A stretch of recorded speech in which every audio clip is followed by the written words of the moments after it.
think Butler hit it. So he breaks up the play. It's still not on the ground. It's still not on the ground. It's still, well, look at that. That's crazy, yo. That's crazy, yo. What's really crazy is that Malcolm Butler was even on the field at this stage of Super Bowl 49. They benched 25. They benched him. 21 in. In the second half, the rookie free agent from West Alabama, who had no interceptions and 4 passes defended during the regular season, replaced nickel corner Kyle Arrington. You know, I think Kyle's a streaky player. You know, when he gets going good, he can really be good, like in Baltimore and covering, you know, T.Y. Hilton. And then sometimes when they catch a couple on him, then he just doesn't play his technique, maybe overthinks it a little bit, sometimes plays a little conservative. The Patriots cannot cover him. He can't guard you. He can't guard you. They don't got an answer. The answer was to move Brandon Browner into coverage on number 13, Chris Matthews, who caught just 1 pass for 9 yards after the change. Malcolm came in and basically covered Kearse for most of the second half. We knew they were going to come after him, which they did right away. 3rd and 2 from the New England 47. Here comes the rub. There's Malcolm. You know, it's 3rd and 2. There's the rub. Beat, and now he's trailing. They're going to go at him right now. You know, just a great execution, great job of coming through. Pulls the arm right there, you know, brings the other arm around and makes sure the ball's out. Butler made another big play on Seattle's final drive. Can you imagine what this rookie's thinking? And he could not have played this better. But none of his heroics seemed to matter after Kearse's catch. 1st and goal at the 5. 1:06 to play. Russell under center. He hands to Lynch. He goes left. He pounds it down the line. Unbelievable play by Hightower. Unbelievable play. The most unsung, but the biggest play of the Super Bowl. From up in the box, I mean, it looks wide open. I mean, it was wide open. I remember texting 2 days later. I said, have you seen this play? I said, how in the world did you do this? He bench presses Okung off of him, and he tackles Lynch with his shoulder. And now New England has to think about taking a timeout. When he got down there, you know, I thought about the timeout. I knew they only had 1 timeout left. And when I looked over there, I don't know, something just didn't look right. They started on, and they started off, and now... Hey, you're out. However many seconds had gone by, and I'm thinking, all right, I'm not going to take them off the hook here by taking the timeout. If they want to use it, let them use it. And Matt said, you know, do you want the timeout? You want to call the timeout? You don't want to call the timeout. It was a very lonely moment for me because he wouldn't talk to me. He wouldn't even look at me. He was just kind of staring across the field. You know, the clock is running. People were saying stuff up in the box, asking, were we going to take a timeout? I'd say, Bill, they're wondering about a timeout. He said, yeah, I got it. And you could see it when you watch the rewind or whatever. You could see Bill doing that, which is amazing. That's, again, the genius. He said, yep, I got it. Like we were in the meeting room right now. I said, no, just play goal line. They're going goal line. We have different goal line packages. If they had 1 receiver out there, we'd have 1 corner in the game. If they had 2 receivers out there, we'd have 2 corners in the game. If they had 3, like they did on that last play, then we've put 3 corners out there. It was the first time we were in that personnel group all year. The situation had never come up where we needed to use it in a game until that very last play of the season. Thank God we had it. We spent a lot of time talking about it, and as a coach, and I guess as a young coach, you think it's never going to come up. And then here it is, the biggest game of our lives. Thankfully, Bill's a forward thinker, and no stone goes unturned. We were all ready for it. Josh, I remember him chiming in on the headset, Flo, send Malcolm. And Flo turning around and yelling, Malcolm, go. Malcolm, go! Malcolm was in for Kyle during the game, so Malcolm had to go in, you know, for Kyle at that point in the game. Let's go, Locke. Let's go. What's funny is if you look at the play, Browner is having a conversation with Malcolm, and he's telling him exactly what he's going to do. I'm going to jam this guy, and then, you know, we told Malcolm, just go. If you remember, Malcolm's matchup was really Kearse. But Browner had seen enough of those pick routes. He anticipated what was coming as well as Malcolm.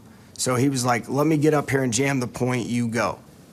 Malcolm had seen that in practice. Butler had seen it in practice. He just didn't stop it.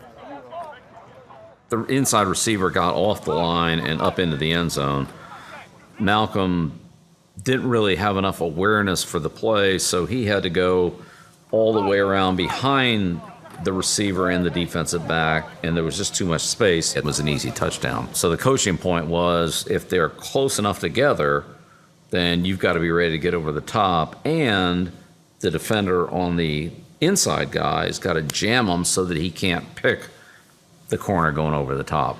The fact that the Patriots were even practicing against this play was a credit to Ernie Adams.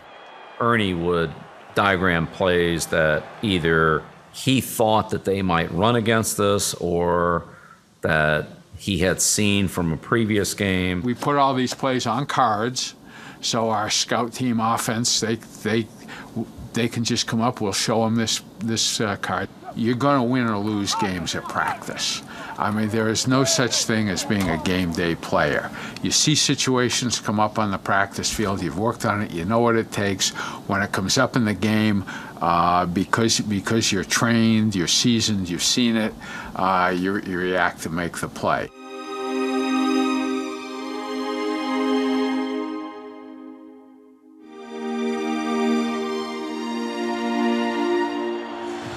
Second down and goal from the 1. Seattle down 4, but on the verge of the lead. And it's intercepted!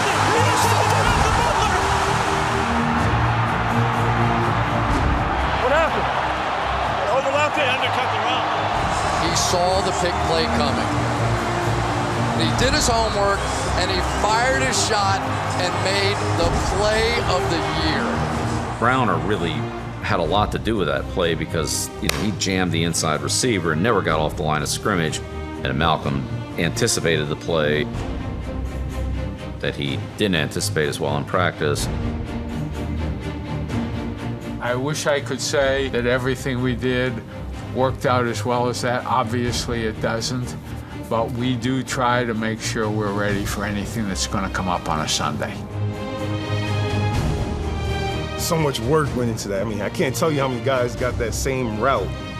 Jamie had it twice in practice. Chung had it about 2 times in practice. Malcolm had it twice. We went through it with everybody.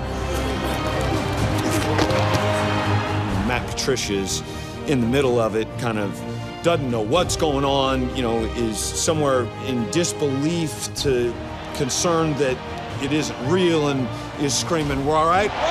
We good? We're good, right? We're good." I'm like, "Yeah, Matt, we're good, man. We're good." He caught it. He caught it. I had to gather myself. I didn't want to have a heart attack out there, but I tell you what, it was awesome. Just flat out awesome. It was a feeling unlike any I've ever had, I can tell you that. You're not going to have that feeling that many times in life in general. And I remember turning around and I saw Tom's face. He looked like a child. Oh my God! We did it, John! We did it! Oh, that's awesome, man! I love it! I know how hard he works and how much time he puts in. To see him respond and react like that it was worth it. It was awesome. To see those guys come through and make a play like that in that situation, in as much stress and pressure as you can possibly imagine, I mean, I don't think you really could be any prouder. They were denied perfection 7 years ago. They're going to cap the 2014 season with a perfect ending.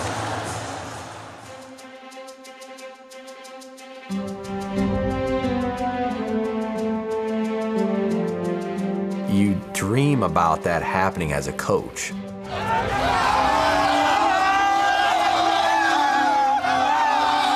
To actually realize it was happening is surreal. This is cool, You're like, I'll remember this forever. I told the defense back in training camp, I described to them what I felt the first time I held the Lombardi Trophy. With the exception of holding my 2 kids the first time they were born, it's probably the most vivid memory I have. And I stood in front of them, talked about the weight of it, it's top heavy. It's heavy now! It's heavy at the top! Hold that trophy, bro! It's gonna be really dirty, there's gonna be fingerprints all over it. You're gonna kiss it anyways because you don't care. Let me kiss it! You're bonded for life with that win. That's a family atmosphere. That's what makes it so special, and that's why you got a bunch of guys running out there telling you they love each other. I love you, man. You did it, bro. I love you. I love you. Bro, yo! Love you too, man. Yeah. It was raw. It was real. Love you guys. I love you too. Love you guys. We champs, baby. And I think it was unique for other people to see it, although it wasn't unique for us to hear it. I love it, buddy. We have gone well past, I'm too proud to tell somebody I love them. Love you, man. It's okay to tell the guy next to you, if you really believe it, that, man, I love you, I'll do anything for you. And that's what they have here. And that's why the New England Patriots win football games.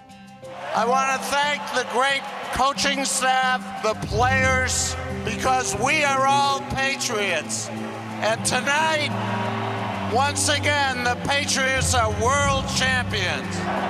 It's a team that cares about each other. There's a lot of love for each other. We've sacrificed a lot for each other, and happy for all of them. Very happy for all of them. Great job. What a win. Great job. It took every second. You damn right. Way to go. I'm so happy for you. You too. I'm happy for you. I think that shows you how unselfish he is. And again, it's just another great demonstration of how tremendous a leader he actually is. Because in the heat of the moment, there's a lot of people that want to take credit for things. Did you ever think you were going to get your hands on another one of those, Coach? Sure did with these guys. We got a great team. We got a lot of great players. I love these guys. And here he is deflecting it totally onto the people that deserved it the most. Thanks for doing this for me. You gave me the best year of my life. You know what? You guys went out there and won it. It's a player's game. I'd do anything for you, Coach. I'd do anything for you. Appreciate it. They're the ones who make it possible. The game's between the lines. They have to make the plays. They carry the fortunes of the team with them, with their decisions, with their execution, and it's hard. It's hard. The short amount of time that they have to make so many critical decisions on every single play, that's why pro football players are pro football players. I have all the respect in the world for those guys that can do that. On my high school coach, I'll never forget him talking about how players win them and coaches lose them, and there's a lot of truth to that. The real truth is that this coach and this team won together because each man did his job. You know, in the end, that's the feeling that I want all of us to have, is if I go out there and do my job, I'm very confident in the guys beside me doing theirs. Let me go out there and do the best job I can do it, what I have to do, then that's my contribution to the team.